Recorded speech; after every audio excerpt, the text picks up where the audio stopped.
April is Autism Awareness Month, a time to talk about a condition that impacts millions of families around the world. Now here at home, our sponsor, MetroEHS, is doing everything it can to support children and families to bring out the super in every child. Now joining me now is Connie Combs, who is a Behavioral Health Development Manager with MetroEHS. Good morning, thank you for being with us. Thank you. It's such an important topic for us to get into.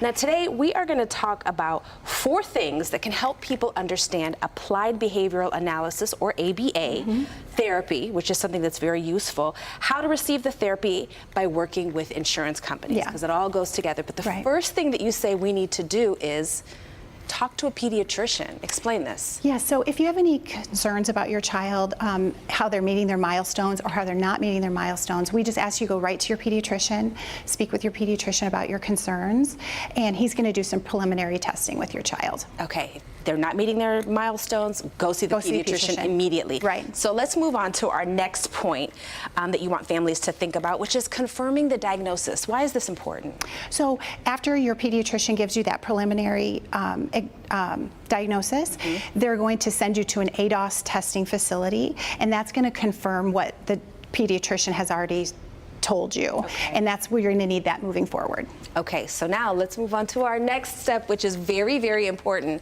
which is confirming insurance coverage. And I want to talk about that in particular if your child has Medicaid or needs Medicaid for this therapy. How does that work? So MetroEHS takes most all of the commercial insurances, and we also have a financial care coordinator who can speak to you about your insurance plan and talk you through that if you need it. We also offer a payment plan to stretch anything out for you if you need that. And if you think that your kiddo needs Medicaid or that you qualify for Medicaid, you're welcome to give us a call as well, and we can walk you through that. Or you can call your local CMH provider and ask to speak to a supports coordinator. All right, now, finally, it's all about finding an ABA provider. Now, what should parents expect as far as wait times for these services?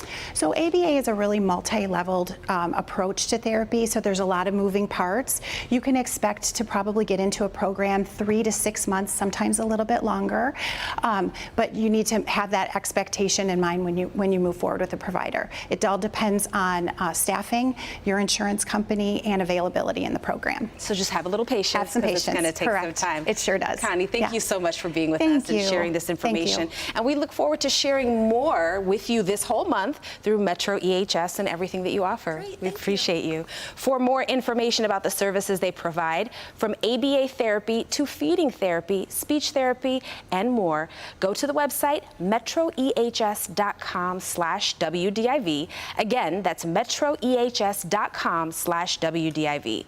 You can also call their number on your screen, 313-278-4601.